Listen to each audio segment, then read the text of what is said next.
for more than 10 years. You're they on couldn't camera. get it open. All right, it was cool. Hey, buddy. a renovation. They couldn't get it done. Mayor Koch was at his wits' ends. They just Have you couldn't ever get seen it one of these finished. They before, couldn't get Hasan? it built. Have I ever seen one of these? What? One of these rallies before? Yes. Like- Not in person, but I used to watch all of the Trump rallies back in the day. I've never done one of these like all the way through. I used to watch all of the rallies all the way through, like so many of them. God. Oh yeah. I'm just gonna turn off my camera. I don't know why it's not working. Okay. Cool. Yeah, I In can't wrong really see- directions maybe there we and go. at different heights. And they took their advice from a refrigerator company from Miami, where it's 95 degrees out. Like, where does he It get was a this stuff total from? mess. They just didn't know what they were doing. And I saw A this, brilliant and I wanted orator. my children to be able to ice skate In his before own they way. didn't care about ice skating. So if I you looked down on the rink and I said, watch "What through is all going of on?" these, what are some of Years the and things years. that So like I you volunteered, notice and about I took over the Trump's project. tendencies in these And, rallies that don't did a get good talked job. about very often? It's always least it's always the same. And when He I always took brings it up the over, I same said stuff. that Like he has if it cost he more does than like a $2 comedian. He has like a million, I tight, would pay for I guess a tight the hour entire amount. that he rolls out every single time. We literally have like we will do sometimes we'll have like bingo. Like we'll play bingo and gamble on with fake points on whether or not he's going to say certain things. But it's very predictable. It's always the same stuff. It's always like anti-immigrant screed. I would say that in recent years his anti-immigrant stuff has gotten even more wild. I don't know. I mean, I'm sure he'll hit that and talk about like undocumented immigrants or whatever here. And bring up like 82,000 things of that nature, but usually he's just very sassy and you know, I guess very telegenic and very charismatic to that audience specifically. Whenever he talks about his own personal gripes like hairspray or things of that nature. Problems whatsoever. Anyway, I started the project, laid the rubber hose, mixed the water and the salt beautifully together. I was down there when they were doing it. I said, "You got to do it right." And covered the entire rink with concrete in 4, literally, you had to see this scene, concrete trucks operated by the Teamsters. Do we have any Teamsters here? Oh, damn, he's shouting out the well, Teamsters. you got to make sure Wow. with O'Brien. He's a good man. He endorses Wow. Trump. I think he's going to, actually. Wow. But the Teamsters that Sean stretched O'Brien all is the going to way. endorse Trump. You Okay. had trucks Sean O- stretching all the he- way Sean from the O'Brien's Wallman gonna- Rink, no. which was, let's say, at 60th Sean Street, O'Brien all has the way been back to Harlem. making some, One contiguous port. It was a day and a half. There's been some weird of stuff pouring with concrete. Holly and One some of these other contiguous races too giant that surface, I as you find know, the rink concerning. Yeah, was completed he in met with just Trump. 3 months. I remember. for Yeah. $5 and it $2 was million very projected. The biggest expense I was guess it was actually relatively the demolition. controversial, and I thought he was That just is like, the you know, demolishing of everything that was he was just built trying to so do incorrectly, what so he badly considers over to be, a like, 10-year period. politically The biggest cost was appropriate, demolition. hedging his bets, taking but it who all down knows? and starting all over. But they went We in, opened they with a actually ceremony endorsed with Josh all Hawley. Olympic And I gold think medal that Senate winners, race including the great is tighter Peggy Fleming, than should Dorothy be Hamill, taken for Scott granted. Hamilton, So it and all was of the like others. Every one of them was there's there. It plenty was in a beautiful politics night, and actually beautiful throwing your weather. weight in. I'll never forget the and I evening. think It was that's one the of part most that's starting to get beautiful. My concerning. parents were there. Now they're looking down on us. They say, "Wow, that's my son. Can you imagine? That's my son. Wow. He's so funny. Can you imagine? He's being Terrifying, tried but funny in at a the court same with a time. crooked judge. Yeah, Can I you mean that's believe why this? he's effective. Can you believe it? And highly conflicted judge at that. But everybody was there, and it was really something to behold. It was an incredible experience, and one of the great experiences of my life in New York. We opened it. It's been successful, and successful ever since. What a great, great experience. It was beautiful. And, you know, a lot of it's common sense. You'd like to say the Republican Party is the party of common sense. You don't go to Miami when you want to make ice. You go to Canada when you want to make ice, right? Or you could go right down the road in the Bronx to Ferry Point, right? Oh, Everybody know about Ferry Point? It was another disaster. he's a development where the he city knows has the spent city. over 29 years. I doubt almost he's ever been to $300 the million Bronx trying to until this develop it moment. into a Like, luxury I golf highly resort. doubt that he's ever Anything, frequented they'll the take Bronx. They were Totally. spending money. You know, trucks were going here, dumping, getting filled up, moving it here, dumping, getting filled up with the same stuff. This went on for years, back and forth, the same stuff. They were feather bedding. They were doing lots of bad things. But really, they didn't know how to get it done. They had no idea how much money they were spending. And when asked how much they spent, they said, we just don't know. That's been going on for years, decades. They were unable to do it. And at the time, the mayor, Michael Bloomberg, said, no, it's all right. It's okay. Now, Michael Bloomberg was the mayor, and he called me. He said, I have to get this done before I finish my term. It was very important to him. He was embarrassed by it. They're booing Michael Bloomberg. He was a Republican mayor. Yeah, exactly. Went through a lot of different weird. mayors. Almost 30 years, remember that. And he said, in all fairness, he said, I want to get this done, and you're the one that can do it. You're the only one that can do it. So Ferry Point And I is said, put a and I golf will course do it. in I will that get it done. just and we get it done before he finishes denamed. his term. It used to be called Trump Links. There were It's what I no other questioned minister Michael of my Cohen knowledge, about because and it was I took part all of the the projects, financial spending fraud only my case. money to build it. Kicked off the financial fraud And I case that he called just all got of the popped on a contractors couple months together. ago, where These Tish were James had tough him people. pay These were tough, hard people. just Many a of you were huge probably sum of money, contractors on that site. and it just And I got said, taken "Look, over by fellas, Bally Corporation. you guys Now have they made a renamed it fortune on this not long thing ago. For years and years against the city. It's time we get together. I didn't know he had a. I didn't know he had a golf Let's course do it there. right, and let's Yeah. get the hell out of Okay, here. so We he owe it has been to the the Bronx city. then, for sure. And they worked Probably so for a hard, ribbon the cutting, roughest, toughest Yeah. contractors in New York. for his They had golf spirit course. like you've never seen before, and it was magnificently designed by the great Jack Nicklaus, who told me, I don't want to make any more money. They paid me enough. Everybody get paid a fortune. Jack said, I don't want money. I just want to see it get built for the people of New York, and that's what we did. But everybody, just like Jack, they said very similar things. These guys were rough and tough, and they made a lot of money, but you'd think they'd want to make more, but they didn't. They just wanted to get it built. And in just a little more than a year, so this was going on for 30 years, including, think of it, just a magnificent thing to watch. You had to watch these people working, just the opposite of what took place for the first 29 years. But we had a magnificent world-class golf course that many of you have played now. Yes, And it's talking about- rated as one of the best public courses in the country. It's so And crazy then to me a that he's short talking while about later, we this built a beautiful because clubhouse, this one of the golf prettiest course I've that seen, he is built it, talking about completed. is The project literally was the source absolutely of a beautiful. financial It fraud opened to great investigation. fanfare That was and one of the great largest success. settlements that he just And you had wanna to hear pay. the Like end result, this though? whole Do you- thing should I- about how he's totally broke and bankrupt go is up because of teleprompter this and tell golf you the end course result? in the Bronx, because You he think tried to Biden take goes out off insurance on teleprompter? it. I don't think so. And he claimed the value He's of no his good on properties teleprompter. was No, way but I did higher this beautiful job. in order And to then get we like had a kind of the dispute insurance over payout on January it. 6th. But then We he had a claimed on his dispute. taxes And that they the said, value was much lower. January 6th, we And wanna terminate we kind of his agreement caught with the this, city, a and long-term a couple agreement years with the ago when city. Michael Cohen came before And they sent me a Congress, notice of this was termination. kind of the start of one of the question lines that I had about him. So Cohen says, yeah, he did do this. And he goes, here's the accountant you can ask. Here's this guy you can ask. Here's that guy you can ask. And the New York Attorney General, Tish James, she saw that, and they started an investigation. And that was the result of this massive settlement that just came out like in February. And so he's now like, Trump is so super broke right now, precisely because of this golf course, or rather in no small part because of this golf course that in the Bronx that he's talking about right now. And he's here, but he's like busing in all these people from outside the borough. It's like absolutely insane. Yeah, it should be noted that Donald Trump won 15.9% of the vote in the Bronx in 2020, which MSNBC and other outlets referred to as a 7-point increase from 2016. Yeah. But it doesn't matter. It's still 15%. So it's not like there's a lot of real momentum for Trump in the Bronx at all. How dare you? This man came in, he put up his own money, he did an incredible job. You were building it for 29 years. How dare you ask for this to be terminated? How unfair is that? Deborah James, a great Supreme Court justice. That's all I can tell you. And we won the case.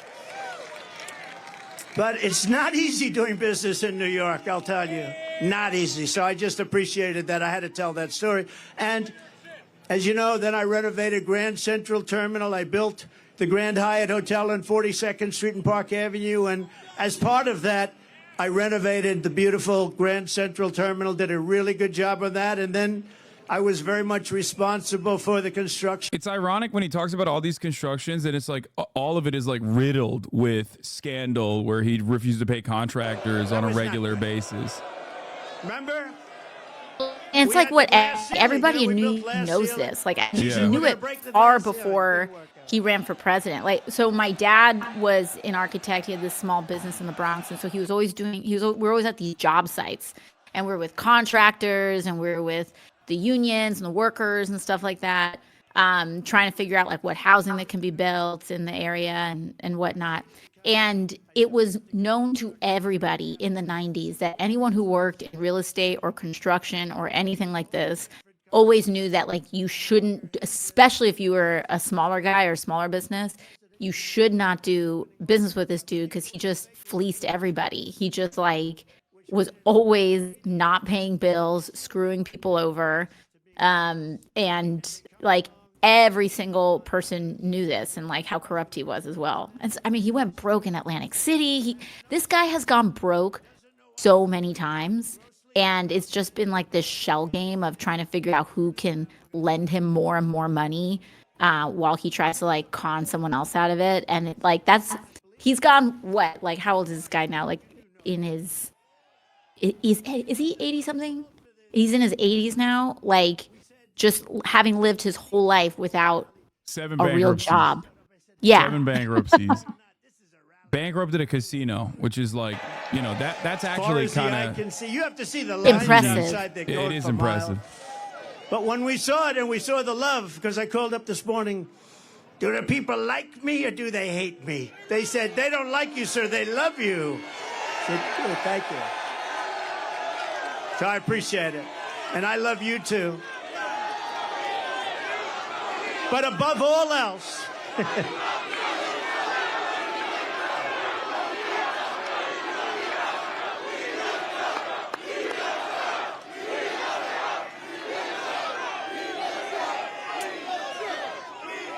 boy, look at all the cameras back there. That's amazing. That's the fake news. Yeah. Boo. They're booing. Not the booing camera. You know, they'll say tonight, Donald Trump spoke to a very small crowd of people in the Bronx. It was a very hostile crowd, very hostile. They hated him very much.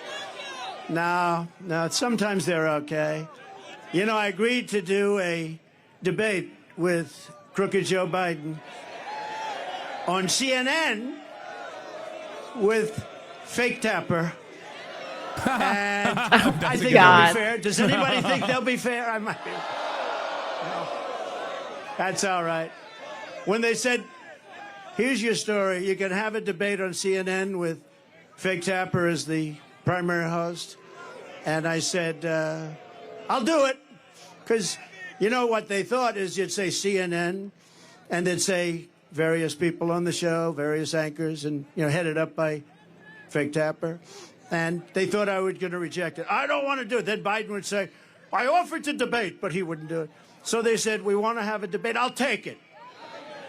Well, we haven't even told you what the debate is all about. Then they said, today, they said, we'd like to set up tables so you sit down. I said, I don't want to sit down for a debate. Let's go. At some point, so we're not sitting down. We're going to be standing up for the debate. And here's what you know. It should be reminded to everyone that he almost killed Joe Biden last time when he had COVID and was like, yeah, that's right. He like, is that what he did? He had COVID. He had COVID. And like didn't tell anybody. Yeah. Oh my God. Shake my hand, Biden. Come on, be a man. I'm coughing into it. All of them. So they understood. They understood before anyone how big this would be. And you got to see what's back there coming in. Thank you. Thank you. I remember when all these Republicans were getting COVID and like not telling anybody about it and like not telling people how serious it was. Like when you Walter Reed, he was down bad with it. Old-fashioned American common sense is exactly what I intend to bring back to the White House, just like we had for 4 years. You know, we had 4 of the greatest years in the history of our country. We rebuilt the military, we cut taxes, the biggest tax cut in history, the biggest regulation cut in history. We defeated ISIS. We defeated ISIS, and we did it in about 1/100th the time. They said it would take 4 to 5 years. It took me like 2 months, right? Because we have an incredible military, and we're not allowed to show. They had Afghanistan, the worst pullout, the most embarrassing day in the history of our country. Yeah, it's probably the reason, a piece of it, why Russia went into Ukraine. They said, these people are incompetent, we'll go in. So Russia going into Ukraine would have never happened. None of this stuff that you see would have happened. God. Israel would have never happened, the attack on October 7th. And you wouldn't have had inflation. Israel, as soon direct as I get consequence back of into the Abraham Oval Accords and many of Jared Kushner's and Donald Trump administration's actions, like moving the embassy to Jerusalem. 10,000. Yeah, he is just as responsible for October 7 as anyone else. The fact that he is saying like Israel would have never happened, October 7 would have never happened, is ridiculous when it directly happened as a direct consequence of him moving the embassy to Jerusalem, recognizing the annexed territory of Golan Heights as Israeli territory, going against international law, and also conducting the Abraham Accords, completely sidestepping the Palestinians from the conversation.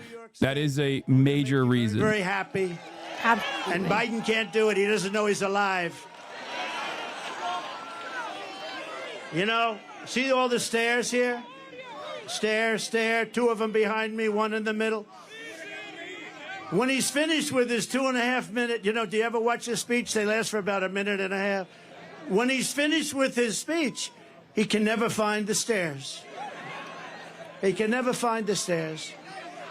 And when he does, it's not a The only reason why he talks about this is because he's also fallen down the stairs before, so he loves being like, Biden falls down the stairs all the time. When you see President Xi of China, when you see Kim Jong-un of North Korea, when you see Putin, and you see all of these people, they're at the top of their game, whether you like it or not, and they can't believe that this has happened to the United States. We have lost respect all over the world.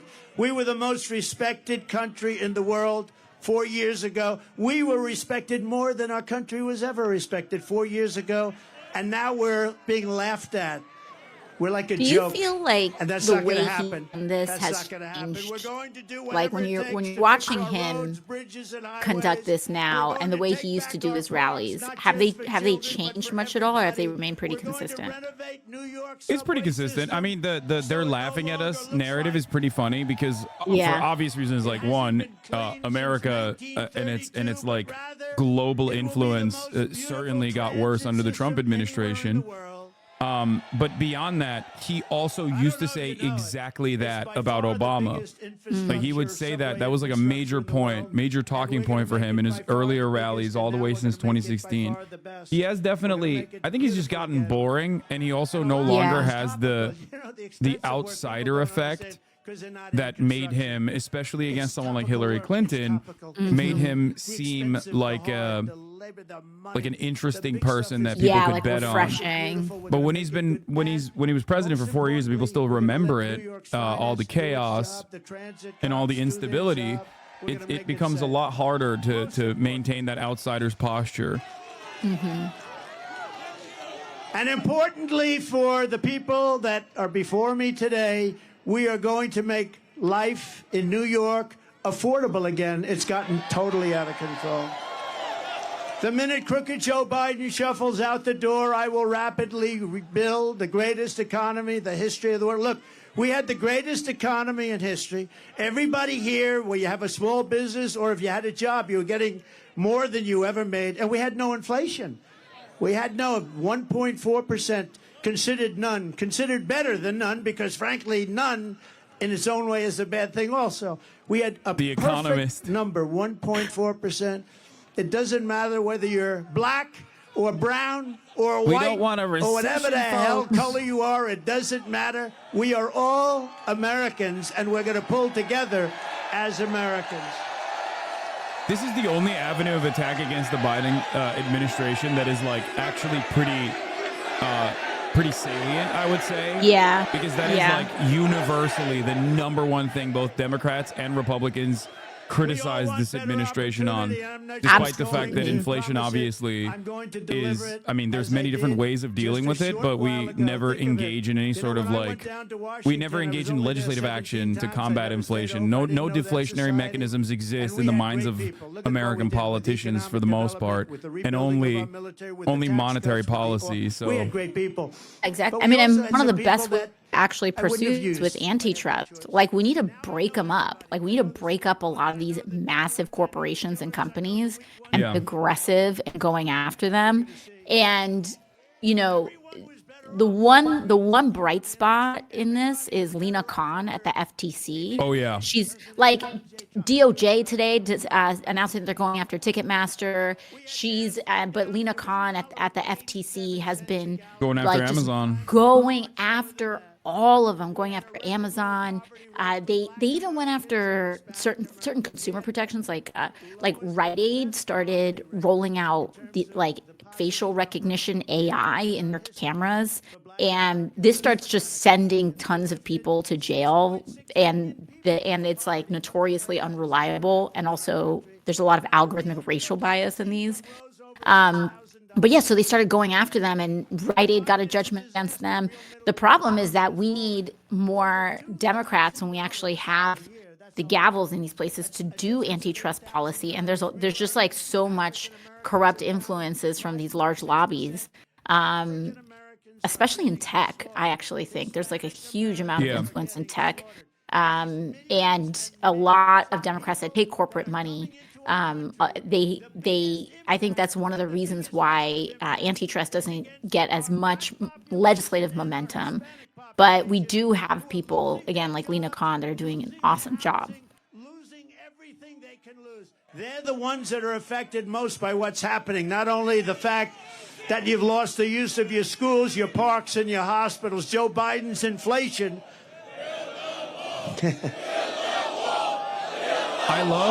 I love New Yorkers in the Bronx chanting "Build the Wall." I was just gonna say, going here, chanting "Build the Wall" in the middle of the Bronx. It's insane. People saying, like, people having anti-immigrant sentiment in New York, one of the most diverse places on the planet, is ridiculous. Wall that we built 571 miles of wall. We had the safest border in history. We were going to put up within a period of 3 weeks. They're talking about building a wall to Connecticut. That's what they want. Designed by the Border Patrol, who are incredible people, ICE, who are incredible people, all together. I wanted to put up concrete plank for the contractors here. They didn't want it. They had to have hardened steel. They wanted 6,000, 7,000 pound concrete. They wanted rebar in the middle. They wanted different materials, harder to cut. So we had very hard steel, very good stuff. Everything was good. We had the panel on top. It was called an anti-climb panel. We had the best wall, and it was going to be, we're going to add 200 miles of wall. It would have taken about 3 weeks. And then we had the rigged election. And you know what happened after the rigged election? They took the wall, and instead of putting it up, they sold it for 5 cents on the dollar. And I said, these people really do want to have an open border. And that's this is another aspect. I mean, I am a lot more critical of the Biden administration, obviously, very publicly. But this is another aspect of, like, the Trump conversation that is very frustrating, because a lot of people are like, oh, yeah, well, you know, build the wall. Meanwhile, Biden has, you know, pushed through a funding mechanism that will literally complete the border wall, while also simultaneously administration doing eminent domain too, in order to continue building the wall, which I think is both bad policy and bad politics in general. But these people don't care because, you know, they are operating on pure resentment. And that is partially the reason why we shouldn't ever capitulate to the right-wing framing on immigration, in my opinion. Absolutely. I mean, this is one of the issues that I think frustrates me the most, because this is where we see some of the most capitulation to the right. And the problem is that this resentment will never be fed. And so very often I'll see, like, Democrats trying to, like, play this political game, like this whole thing with HR2 and this border bill that with Republicans, and try and do this whole thing about, oh, like, we came up with a tough border bill and Republicans rejected it, as though it was some kind of solution. But the problem is that, like, we've been through so many cycles of this where Trump or Republicans in general or Fox News, they'll do this whole like racial panic thing and incite this whole sense of an emergency or chaos on the border. And then it resonates in Washington, D.C., and all these Democrats start freaking out, and they cobble together some bill that plows a bunch more money to CBP, plows a bunch more money into border facilities. And sometimes they will put money towards like some good things too. Like they will all in the same bill. They will have money for CBP and ICE, but then they'll also put in a lot of money to like HHS and like the kids centers and like the humanitarian centers and stuff like that. But the problem is that none of this resource stuff solves the problem. Right now, CBP is the largest law enforcement force in the United States. And the thing is like they'll pour and pour and pour all these resources, all these new technologies, everything. But the problem is not about money. The problem is that we don't have a path to citizenship in the United States. And not only that, it's a matter of processing. It's a processing issue, and they never talk about it. Or Democrats used to talk about it from the framework of like immigration is a problem. It's not even a problem at all, but it's like it's at its most it is a problem with the legal status that these people do not have, and the solution to it is to immediately open up pathways to citizenship. And then the undocumented migrants can also work alongside the documented workforce and unionize and be able to demand a larger piece of the pie. And yet it is maintained as a depressive force on the wages, specifically due to the legal status. And it's shocking to me that the Democratic Party across the board is now kind of capitulating to the right-wing framing on the issue, considering it to be a issue of national security, which is like you've given the game up at that point. You've ceded territory for no reason to the right wing on immigration, and now all of a sudden all you've done is basically legitimize their position that it is actually a matter of national security when it's not. When there are studies done on this issue, not many, but the ones that do, the studies that have been conducted on the matter show that undocumented immigrants are responsible for less crime per capita than documented U.S.-born individuals. So the idea that like they are causing extra crime is silly. So no, it totally is. And what's even crazier about it is that we are in such a desperate need for people to fill huge swaths of labor in the United States. I mean, so many of these Republican states are rolling back child labor laws right now. Like 14-year-olds are getting hurt in meat processing facilities because they're rolling back child labor laws because they're so desperate for workers, and they're so xenophobic that they don't want immigrants to contribute to these local economies. But like, I mean, even when I was on the road with Bernie in 2020, we'd go to places, Nebraska, Iowa, etc. And a lot of these communities that are feeding the entire country, like core, you want to talk about a national security issue. One big national security issue is that like our increased inability to feed ourselves if our labor force and our workforce starts to fall apart, not be able to get fulfilled. Plus, you do that, plus the issues with climate change, with people not even being able to work the same hours because it's getting so hot during harvest season. Like these are the actual structural issues that we need to address.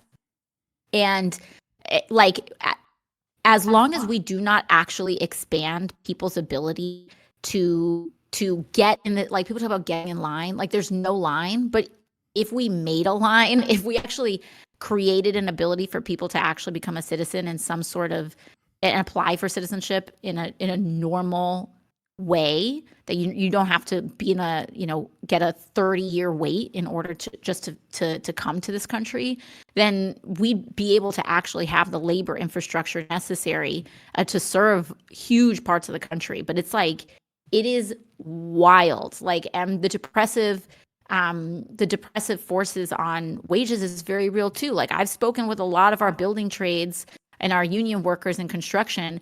And you have like all of these real estate developers that are acting in very predatory ways, trying to find undocumented laborers in order to put up their buildings. These laborers, it's very dangerous for them because they're not covered by OSHA. There was like this huge spate a couple years ago where so many undocumented people were dying on these job sites, and it is a lot, and that's what's turned a lot of unions around on immigration, like the Teamsters notoriously, ironically, but they notoriously like had a very different stance on immigration. But because they realized that undocumented people like want to join a union, and if they were able to join a union, we wouldn't have this effect where it would sink everyone's wages down, but it would actually raise them up. It forced them to change their stance on immigration.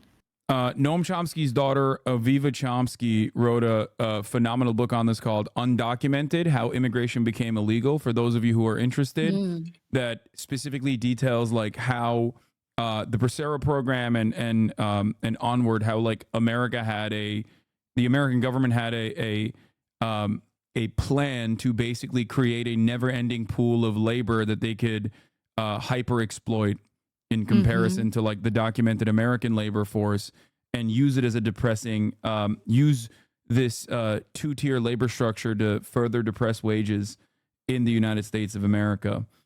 So it's always been a deliberate, the status of not being documented is a deliberate one caused by those who want to increase profit margins for capital owners. And not only that, but also, if there was any sort of real restriction, if we did have this like truly white nativist, white supremacist attitude towards like black and brown people coming into the country, then you would see significant punishments towards those like Purdue and I'm talking about the chicken processors, like the agricultural industry in its entirety that relies on undocumented labor and very specifically designs their profit margins around undocumented labor, that even will in certain instances call ICE on their own plants if like the workers there decide to demand back pay or complain too much. And the reality is, like, if we did really want to punish, if we really wanted to stop undocumented immigration in this country, then we would punish the corporations, but we don't. And I'm not saying that that's a good thing anyway. I don't think that this country has no more room for additional people, and there's no lump of labor unless you create a two-tier process between undocumented workers and documented laborers. Anyway, let's get back to Trump, though. We bombs all over the place. Spent $9 trillion in the Middle East. We bomb the hell out of the place, then we leave. You know, in the old days, to the victor belong the spoils. We don't do that. We bomb the hell out of everyone, then we come back home. It's so sick. It's so sick and so stupid. These people that led us are so stupid. You want to use that as a last resort. You can solve these problems with a meeting or with a telephone call. You don't have to drop billions of dollars worth of bombs on people's heads. You don't have to. The peaceful dove, Donald Trump. It's called peace through strength. It really is. And believes in leveling these places just as much as anybody else. And like his stance on Palestinians as well is like horrific. Years ago, I was a civilian, but I got a lot of publicity for whatever the hell reason. And I said, don't go into Iraq. And meanwhile, his son-in-law's don't go into Iraq. Figure out what war properties they can. Well, they went in. Yeah, you're cutting in and out right now, by the way. Just letting you know. I don't know why. But you're fine now, I think. Okay, yeah, cool. You said his son-in-law is selling properties. Or you have Jared Kushner about waterfront properties in Gaza. It's disgusting. Oh yeah. They were equal military partners, and for 1,000 years under different names, they would fight. A religious thing. They'd fight. They'd go 5 feet left, 5 feet right, 5 feet left, 5 feet right. Somebody would say they have gas. Somebody would say they have nuclear. Then they'd rest for a few years, and they'd fight again. But we blew the hell out of one side, Iraq. So now Iraq is a subsidiary, essentially, of Iran. Congratulations for the geniuses that got us into that mess. Wait, what? Because That's Iran like essentially that again. controls- Like no kind of reconciliation could ever happen with Iran because he threw away the Iran denuclearization agreement. I'm very critical of Barack Exactly. Obama's administration, but that was like a signature foreign policy accomplishment for not just the Obama administration, but it was an agreement that numerous European parties also were involved in.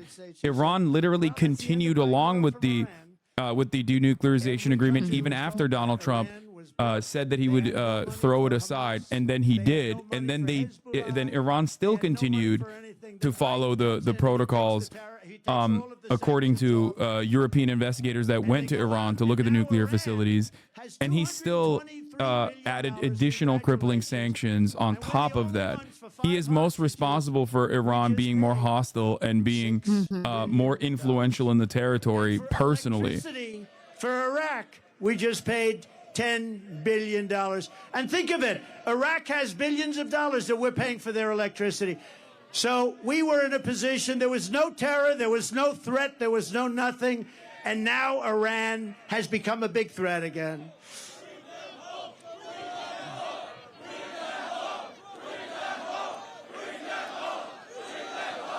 Yeah.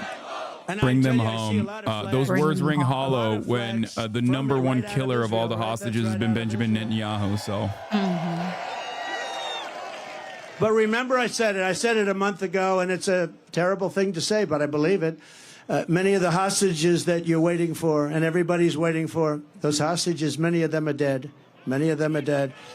And it's a horrible thing. It's a horrible thing, but many of those hostages are dead. And that's why when you see these negotiations where Hamas is like not getting back, they're saying, man, we could make a good deal, but these people are no longer alive. When I saw the way they were treated, when I saw they were thrown into the cars and how horribly they were treated, there's no way that those hostages, and some will be alive, but many of those hostages are dead. It's who killed them? It's a very Who killed those serious, hostages? horrible thing. It would have never happened if the election weren't rigged. It would have never happened if I were your president. Wow. They would have never done it. Because we have so many young people here today, I want to talk about, just for a moment, about success. Do you remember I used to give talks on success before politics? Okay, that's enough. We're going to do it. I know you're on our side, but it's enough. We're going to get them home. It's a rough situation. But remember, we used to give talks on success for the learning annex and for others. And I used to do that before politics, and maybe it's one of the reasons I went in. But because, well, bringing our city back, it starts with getting the right leadership. It also involves men and women just like you. But I talk a lot about success, and I get paid money to talk about success. I would have done it for nothing. But then because of politics, and if you take a look, because of politics, I stopped doing that. But I think we're in the Bronx. We have young people, people that aspire to success. And I just wanted to know, I'm so tired of politics. Can we devote 6 minutes to success? Okay. Oh boy. So he's on his right-wing podcast. There are through tremendous. Yeah, I've had really great is. success. I've had He's it gonna in start he's entertainment. going to start talking about how to get a girlfriend and stuff. You know, he's gonna I ran he's for gonna start office. selling his What office course, did you run for president? How'd you do? his I won. coaching course. Yeah. Actually, I won twice. You know, we did much better the second time. He so. won twice. You know, we got millions more votes the second time. But it doesn't compare to this time. There is so much more. We had tremendous enthusiasm when we, you know, I don't call her Crooked Hillary anymore. I call her Beautiful Hillary because I took crooked and used it for Joe. I don't like using it for two people. But we had tremendous enthusiasm in 2016. We had stuff. unbelievable more Mental enthusiasm in active. 2020 because we did such a good job. In fact, one of the big problems in 2016 was the wall. It was the border. I fixed it so good that I couldn't talk about it in 2020. I kept saying to my people, I want to talk about the wall. I want to talk about the great job I did on immigration. I stopped people from coming in. They said, sir, nobody cares. You already fixed it. I said, this is a terrible thing. No, that's not You the fix reason. you It can't was talk because about it was directly Let's attributed talk to about immigration young detention people just facilities to and listen family for a couple separation, minutes. which was a major point of contention, and Americans were very much against Donald Trump's policies and were infinitely more favorable to Joe Biden, who ran against that and even claimed in the first 100 days that he would reverse a lot of those decisions. He never did. And now Donald Trump is leading by massive margins, almost 20 points on the issue of immigration. You know, abject failure. The harder you work, exactly, you're not going to beat his own game in terms of these policies. Like it has to be, like just it's not just an alternative. It's like a completely different vision that we have to actually enact and demonstrate. Can't just like, say one thing, but it's really important that we actually like prove what the other ways of going about this can look like. Yeah. The harder I work, the luckier I get. That was an athlete saying that. Amazing, right?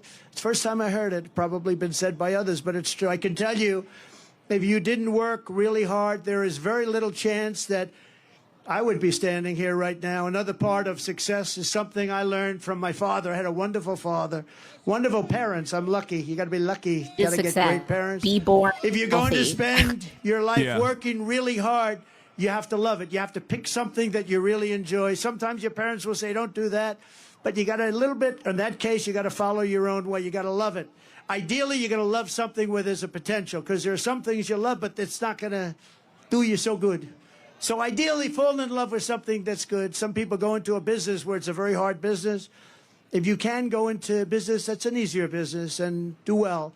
But I see it all the time. Somebody has every ingredient for success. Smart, brilliant, everything's good. But they're in a business where you hit your head on the wall. It's a very tough business. Try finding something where it's a great business with a great future, and there are plenty of them out there. My father taught me about construction.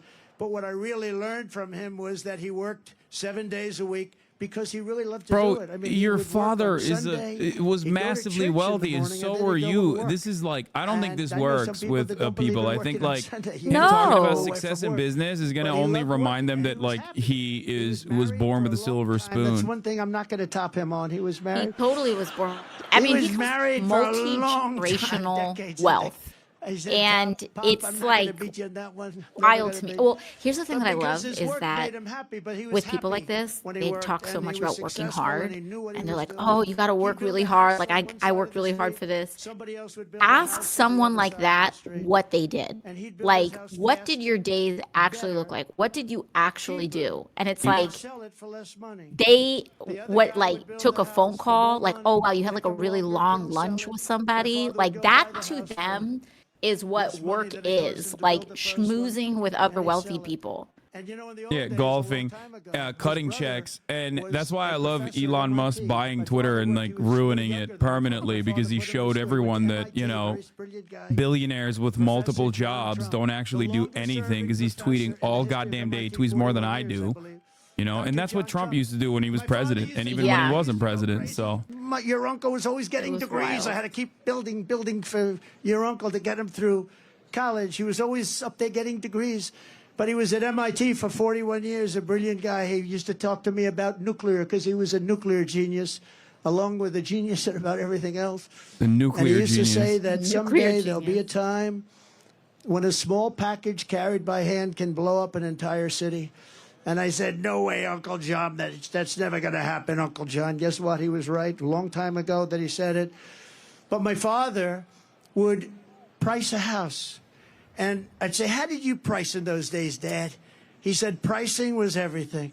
He said, I'd sell a house for $3,999.99. There ain't no way. And that one penny made the difference between selling it and not.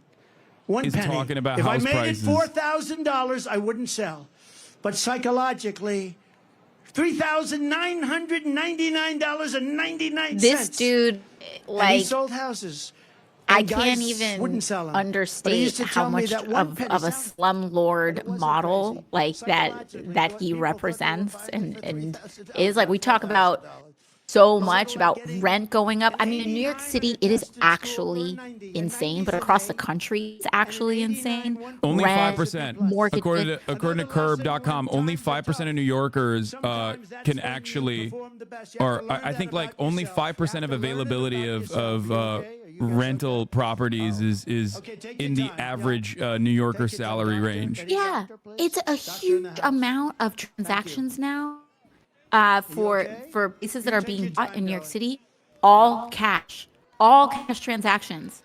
Like, it is so unstable and it's so precarious, even just structurally for the city. Like, for all these people who are buying all cash properties, like, who is going to be able to even participate in the service economy that these people like to luxuriate in, when only 5% of the current housing market is even affordable to everyday people? I mean, this is like, it's actually crazy. And all these people doing like this Airbnb, like housing stock hoarding. Wait, by the way, not to cut you off, but I think there's a medical emergency happening at the rally right now. 2 days. It's tough. That's why he stopped. Tough. Thank you. He said, "Take your time, Doc," and he stepped away from the microphone. Plenty of time. And then said, "It's because they love me so much, because they've been waiting for 2 days to see me." Wow. Classic. But yes, you're right. They love the service economy. They love service workers. They love dominating service workers. Oh my God, is he gonna throw? Oh, I thought he was gonna throw like a hat at the at the dying Trump supporter. Oh my God. She all right? She okay? That's a big L. Loving Trump so much, you have a medical emergency. Anyway.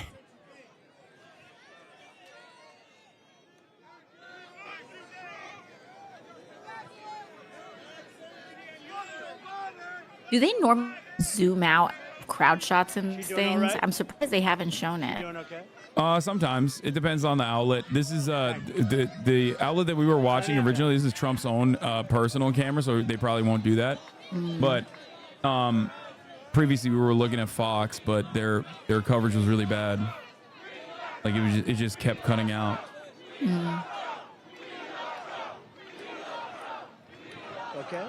You okay? There's also 80,000 available housing units that are rent controlled that landlords are currently sitting on, waiting for a policy change to happen so they can actually unrestrict the rent caps that currently exist. That's great. So that's another big issue in New York City as well. Great job. Yeah, warehousing stabilized or rent controlled apartments. And right now there's a coalition, there's like a left coalition in the state assembly that they're trying to push for a lot more housing protections. It didn't quite go through in this session, but a lot of our DSA state level electeds were fighting for like good cause eviction and a lot of other tenant protections as well. Some of the greatest days of my business career were in the toughest times, but I enjoyed waking up every single morning and go to battle. A lot of people say to me today, the toughest business people that you know about, could I ask you a question? How do you do it? I say, do what? How do you get up in the morning and put your pants on? Where do you put the pants on? I'll explain it to you someday. How do you do it? How do you get up? How do you do it? How can you want to do with what you do? They're after you. They're after you. These horrible human beings are after you all the time. Impeachment hoax number 1, impeachment hoax number 2, lawsuits all up. And they're doing it to injure the political opponent of an incompetent candidate because he can't run fairly and squarely. I'll be back and in a I second. say, you know what I do? I just do it. I put on the blinders. I say, I just do it. We do it. And the other question they ask me is, will it happen again? And we have to make it too big to rig. We got a lot of great people watching. We have to make it too big to rig. But one of the things you need in success is momentum. You need momentum. You got to have, and when you have that momentum going, there's nothing that can stop you. And I tell the story of Bill Levitt. Bill Levitt was a great real estate man, great. Levitt towns all over the country. One of the most successful real estate people at a certain age ever. And he built these massive towns that were, you know, there was nothing like them at the time. And very successful. And he was offered a lot of money to sell to a big public company. And he decided to take it. He was a young man. He was in his 40s. And he said, darling, I'm going to take it. Told his wife, I want to take the money. And for 20 years, he went out. He bought a yacht. He lived a beautiful life. He lived in the south of France. But he got bored. And 21, 22 years later, he said, I want to make a comeback. I can't stand this life anymore. I want to make a comeback. And he went to the company that he sold to, a big public company that did very poorly. They had no idea what they were doing. You know, he used to, by the way, He used to pick up every nail, every piece of wood, he used to sell the sawdust, everything. He would say every penny was a major event. And now you had this big public company. They didn't know what the hell they were doing. So he went back and he made him an offer. They didn't want to sell, and he paid a little more. And he ended up buying it for an okay price. And he was so happy. He said, now I can go back to work. And he went back, and everything he touched turned bad. The market turned on him. The jobs turned on him. He was no longer able to get zoning. He was spending a fortune. He had just purchased it for a lot of money. And he ended up going bankrupt. He was bankrupt. And I was young when I met him. And I was at the party of a very big person, big public company person. And Bill Levitt was there. And I was in the real estate business, so I knew who he was. And you probably indirectly know who. And everybody was shunning him a little bit. Nobody cared about him anymore. But I did, and I went over to him, and I say, hi, Mr. Levitt, I'm Donald Trump. I know it. I was doing great. I was sort of like a hot guy. I was hot as a piss. Oh, God. I think I was hotter than I am now, and I became president, okay? I don't know. Oh, my God. I said to somebody, was I hotter before or hotter now? I don't know. Who the hell knows? Who the hell knows? Don't who the know, hell like, cares, right? Who sits this and But watches he knew this who and I is was, like, and I I'm went inspired. up and I said, so... Like, this Are you okay? And he this said, does it for me. I'm not really okay. I made a mistake that I'll never forget. And he was, by this time, a pretty old guy. And he was sitting in the corner of this magnificent Fifth Avenue apartment where there were 25 verses. Bill Levitt was, according to Times of Israel, famous for king of the suburbs, keeping black people out of suburbia. The guy he's talking about.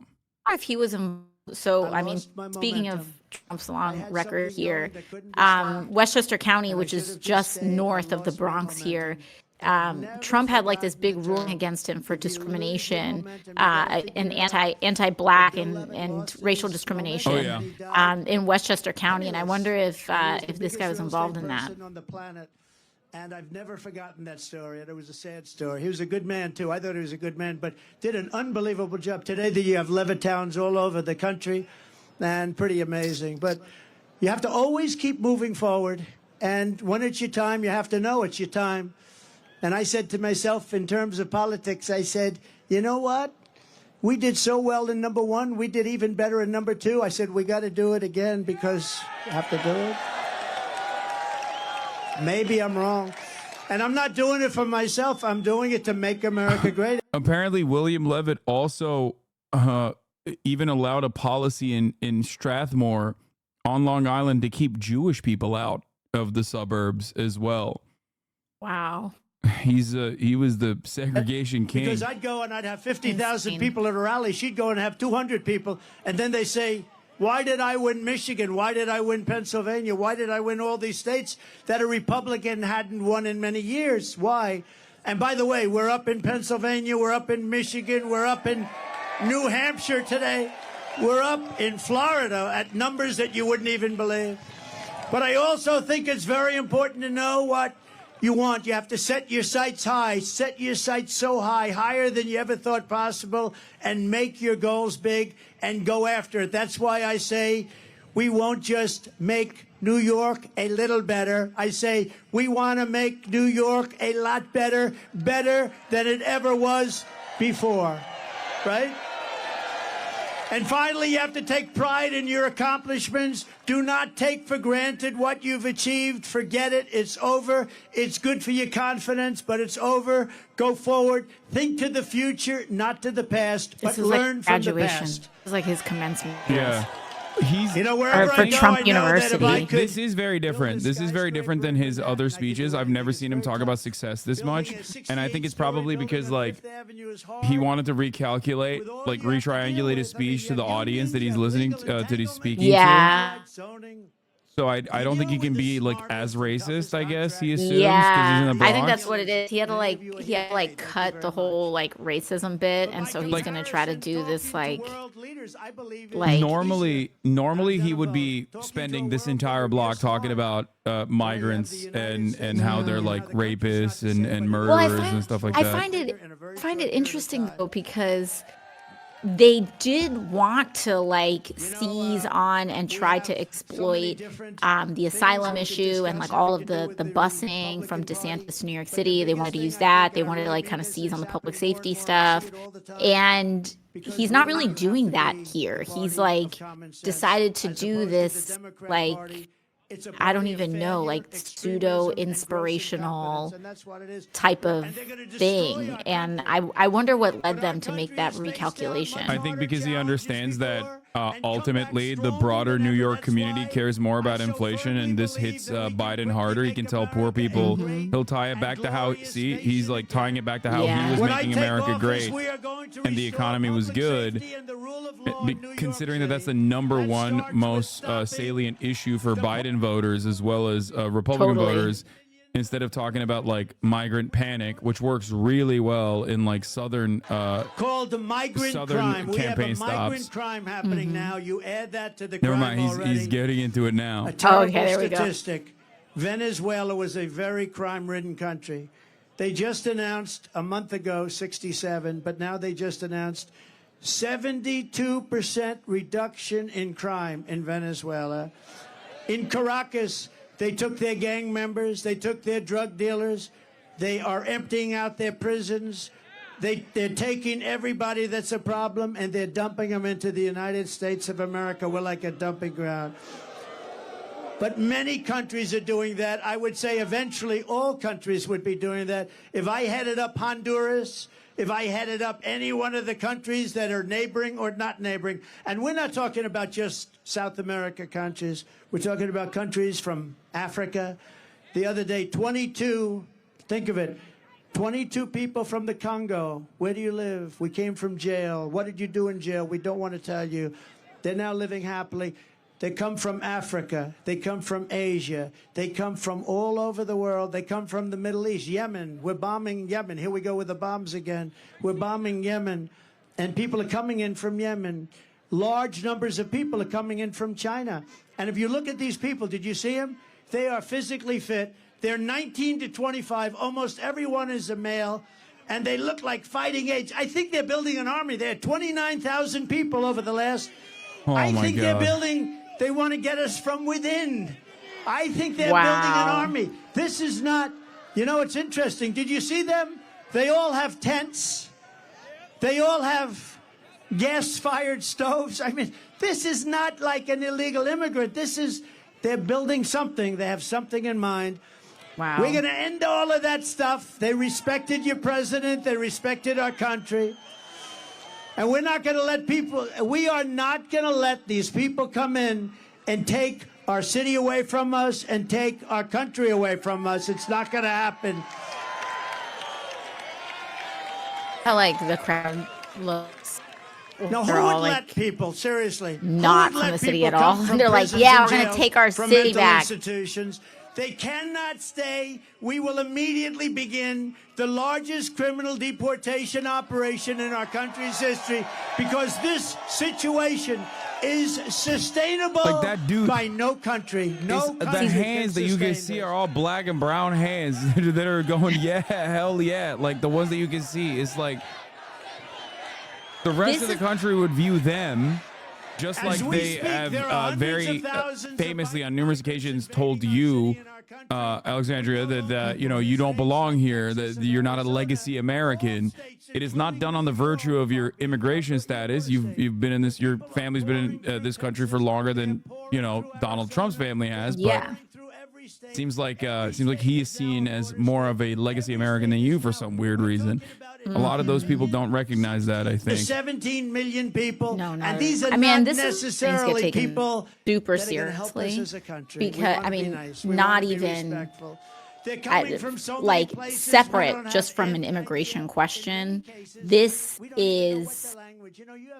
is kind of the groundwork of fascism, right? Where you start to not only identify targets and social classes that you seek to subjugate, but also this idea of building up a kind of an internal army, right, in order to justify his continued use of and building up of CBP and kind of the wielding Homeland Security forces, which notoriously don't have a good jurisdiction.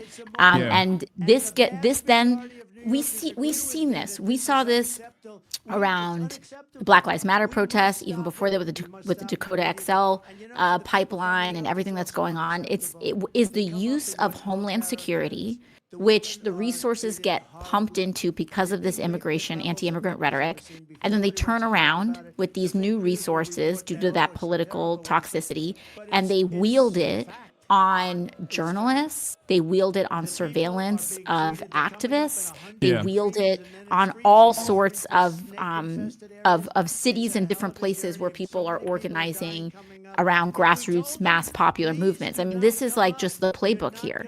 This is the playbook here. BORTAC, the Special Weapons and Tactics unit for ICE, for CBP, that gets training literally like overseas, was very much functional during the Portland wing of the Black Lives Matter protests. They were, black bagging and tagging people in unmarked vans. And, they had drones over these protests. I mean, this is the part that's like actually quite scary, quite scary. Madison High School were recently told they had to stay at home from school so their classrooms could be turned into housing for thousands of oh my god, right? Which by thousands of migrants. It was like one evening. Yeah, the kids weren't even in school, and the next day the kids were like, it was totally fine. Yeah, it was necessary because there was what was it? It was I think it was like a tornado warning or something, right? And I think it was flooding or something like that might have happened. It was due to weather conditions that they wanted to offer like structured shelter to the migrants for literally one evening, and they're still using that as a talking point. And of course, many of these people don't care, they don't know, and they see it on Fox News, and then it's reiterated, and it becomes a matter of fact, even though it's not correct. It didn't have anything to do with stakes or people or illegal immigration, but this has to do with illegal immigration, and I think it's very accurate, actually. Oh, is he doing the snake story? But I'll go and we'll see. Do this it, is a classic. Some of you have heard it. Okay, I don't know this one. But we're going to do it right now for the great people of the Bronx. You knew what I was when you brought me in. It's a poem. It's a fascist poem that he loves reading. This is that scorpion thing? Yeah. Oh, yeah. On her work, and you know what? You know what this is all about, right? Did you know? You've heard this before? Have you heard it? See, this is type 5. He's like, you guys want this.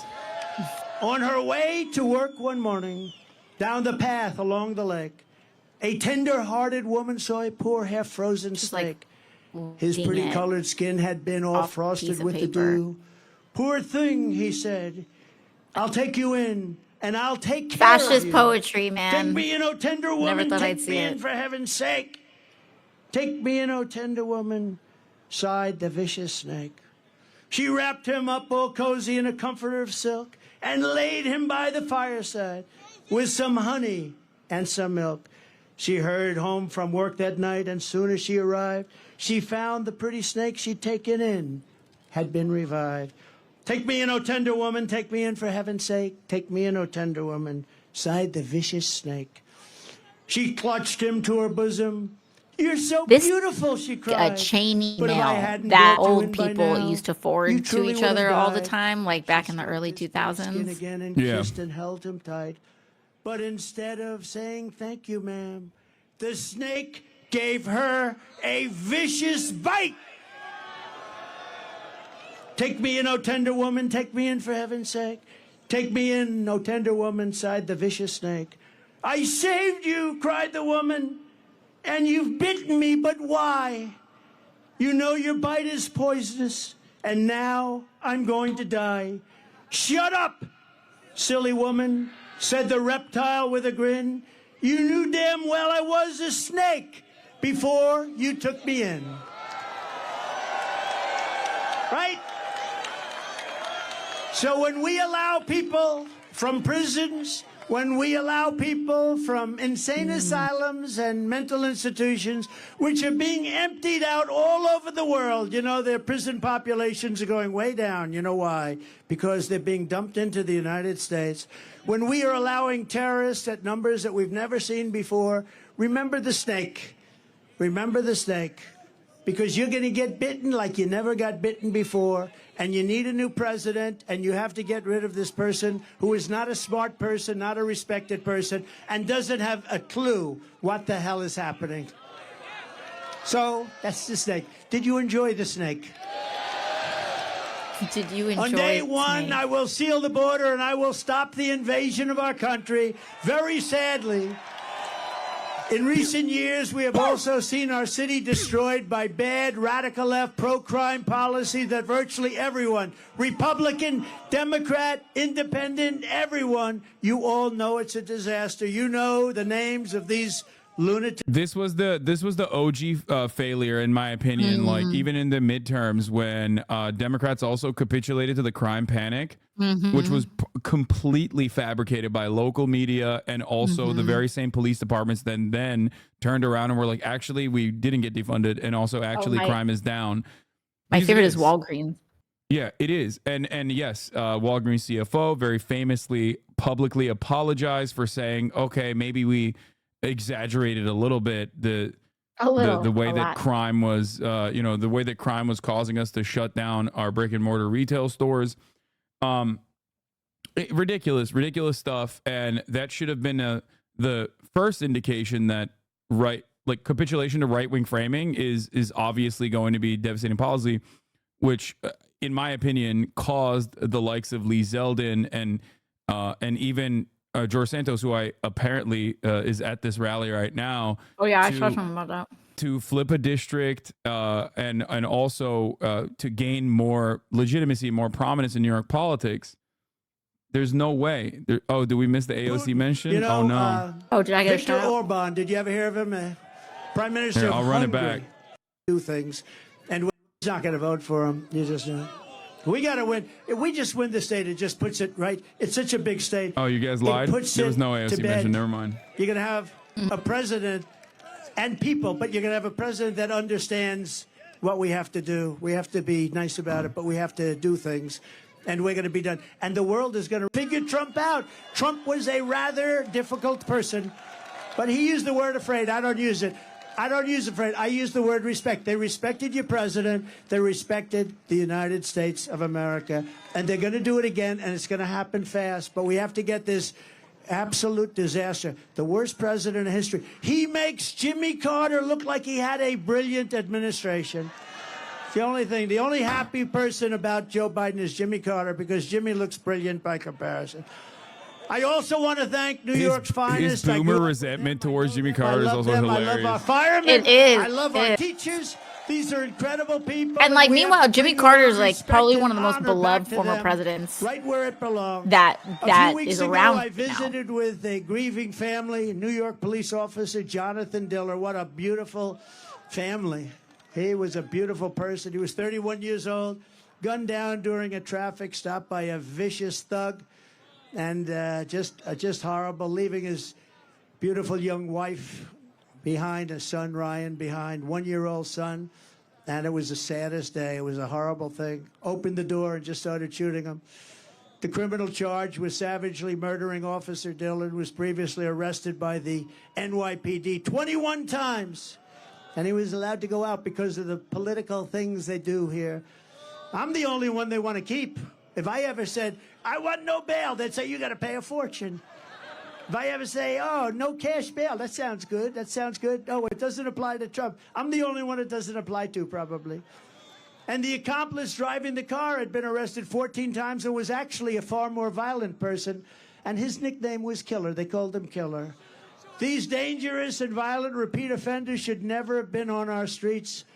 Jonathan should be alive today, but they were released again and again and again. I will not sit by and accept this reckless insanity when I am in the White House. I will stand up to the Marxist DAs and Soros prosecutors, and we will tell them no more. We're not going to stand for it. We will not let them destroy our communities. We will not let them destroy our country. There's a 53% increase in felony assaults on your subways. 53%. That's in a short period of time. Since 2019, murders are up more than 20%. Shootings are up more than 30%. I'm going to indemnify all police officers and law enforcement officials throughout the United States to protect them from being destroyed by the radical left for taking strong actions on crime. And remember, Black, Hispanic, Asian people need this protection and safety more than anyone else. Don't ever forget it. And after years of talk by the radical left Democrats, we are going to give them the protection they need, and we're going to protect our police. We're going to make sure they do a great job. They can do it very quickly. They know who the bad guys are. They know everything about them. They know their name. They know their middle initial. We're going to insist that if a violent criminal murders a police officer, they receive the death penalty. It's going to be quick. Wow. And I also want to work with your mayor and your governor, happen to be Democrats, to clean up the homeless encampments so that you can once again enjoy your parks and your public spaces. Right now, you don't have public spaces. They're occupied by migrants in tents.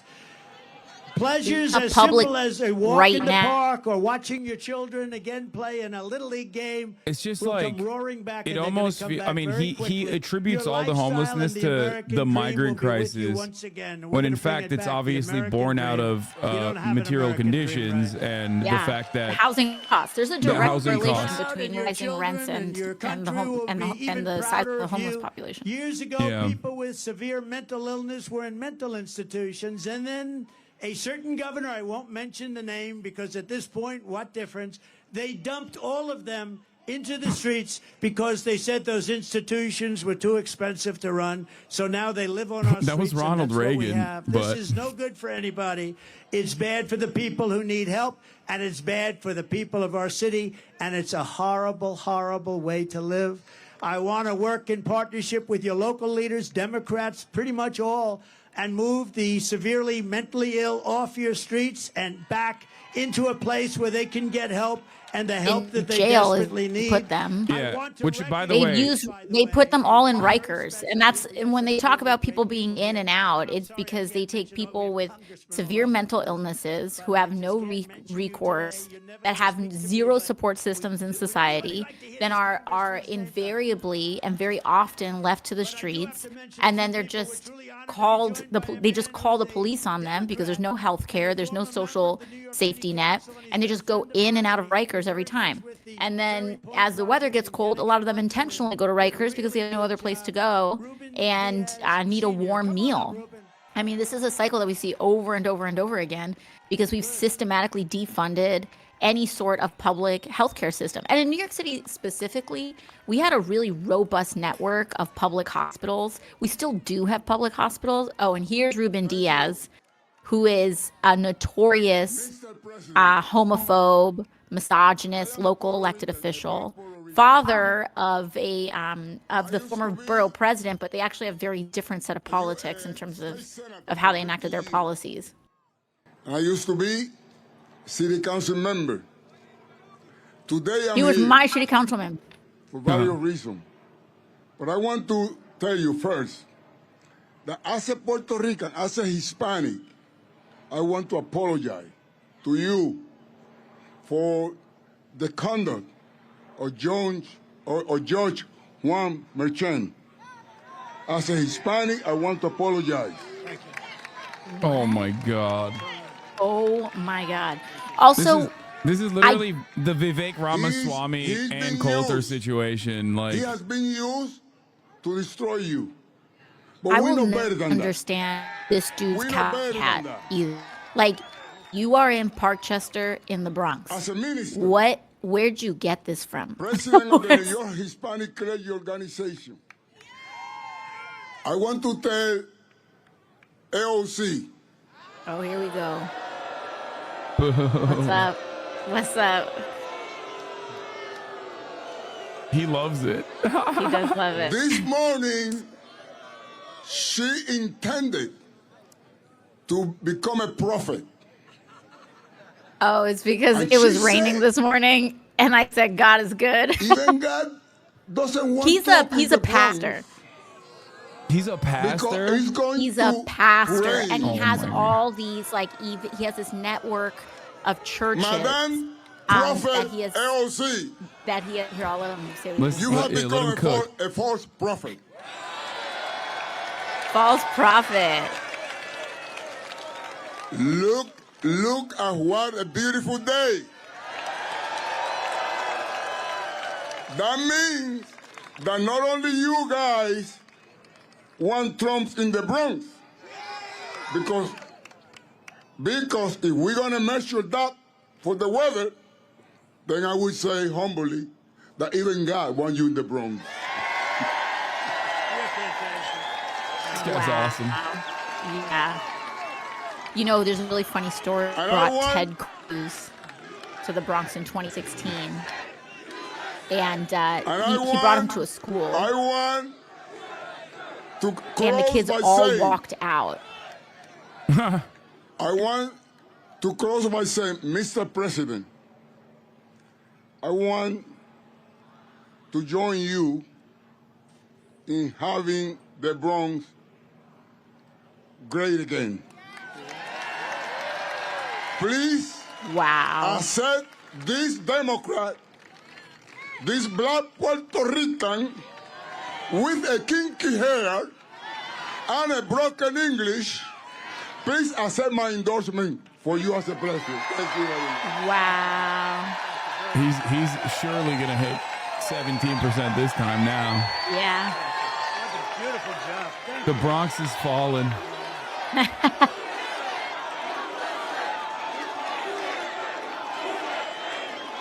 Wild.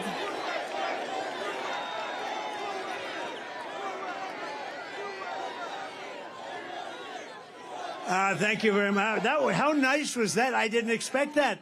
Really? That was beautiful. You know, it's always dangerous to do that. You never know what's going to come out. Maybe he'll change his mind coming up, but he doesn't change his mind. That man is a winner. He's a winner and a great man. Thank you very much, Ruben. What does that even mean? What's going to come out Also about with him? us is What the hell? I don't, New York well, native he's and current problematic. U.S. Congressman. He's hot as a pistol. Oh, boy, he has a future. And he's a great friend of mine, Byron Donalds. Come up, please, Byron. He's got Byron Oh, Donald. yeah, Byron opened for him, which I don't know why. Like, I mean, I do know why. It's because he's black. Yeah. But that's it. That's like because he's Florida. Like, what the hell is he doing over there in the Bronx? Yeah, what is he doing here? Oh, wow. Wow. Mr. I President, work with Byron on the oversight there's committee. more of them here now than when I was up about an hour and a half ago. If there's one thing we know, is that this man was one of the best presidents this country has ever had. Oh my god.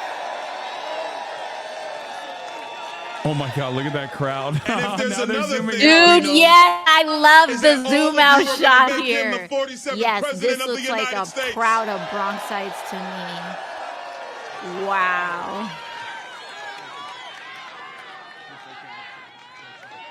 I like. Thank you, I like Byron. This guy Great. What a holding good the sign that says future. Dub Bronx. Here And I'm as like, well as "Where are you rapper from?" Chef G. Does everybody know Chef? Where is Chef G? 28% Where black, is he? 56% Hispanic. Come on up, fellas. Is the Rapper Bronx Sleepy demographics, by Hollow. the Like way. 70. Yeah, it's like 70 to 80% people of color. Come on Yeah. up here, fellas. How are you, man? Hey. Oh, I like that. I want to get that done. Who's this? I don't know. One thing I want to say. One thing I want to say. Chef They G. always gonna whisper your accomplishments Sleepy and shout Hollow. your failures. Trump He's gonna from shout Sleepy the Hollow. wins for all of us. That's Westchester as well. That's Westchester County as well. Make America great again. Thank you, fellas. Wow. No, his name is Sleepy Hollow. His name is Sleepy Hollow. I don't know. Thank you very much. That's where I like those teeth. I want to find out where you did. I got to get my teeth like that. Oh my God. I want that to my happen to me. God. Would do it. For somebody with a fantastic future in the Republican Party and beyond, Gavin Wax. Thank you, young Republicans. Gavin, wherever you are. Thank you, Gavin. Adam Solis of New York Young Republicans, who's been fantastic. Thank you. Thank you very much. Thank you. Good job you're doing. Madeline Brame of Blexit. Thank you, Madeline. Thank you very much. Somebody that's a real star in politics and done an incredible job and so popular. I think I got to bounce soon. The county executive, Nassau County, Bruce. Thank you. So Blakeman. thank you so much Come for up, having Bruce, me on. for a second. Appreciate Come it. up, Bruce. Thank you for coming on. We're also fundraising right now. Creators for Palestine, like a bunch of Amazing. Yeah, like 50 plus YouTubers have gotten together to raise money for numerous charities that are currently working on the ground. And we've raised $63,000 so far. That's incredible. With a goal of $1 million, which you guys can also donate to as well. And totally. thank you so much for coming on. And you're very tapped into what's going on online. So I'm glad we were able to do this, and hopefully we'll be able to do it again soon, maybe under better circumstances and not just like listening to Trump ramble. Yeah, 100%. Maybe we'll set up another gaming stream soon. But thank you so much for having me on, Hasan. I really appreciate it. Thank you for coming on. Yeah, and we're happy to be supportive and amplify any fundraising as well. Shout out to you guys for launching Creators for Palestine, and thanks to everyone who's also been chipping in to help out with that, because I know there's just horrible, atrocious, unfolding genocide that we've got going on right now, and we have to do everything we can from a grassroots level to a policy level to change it up. So thank you all so much. Really appreciate it. All right. Bye. Bye.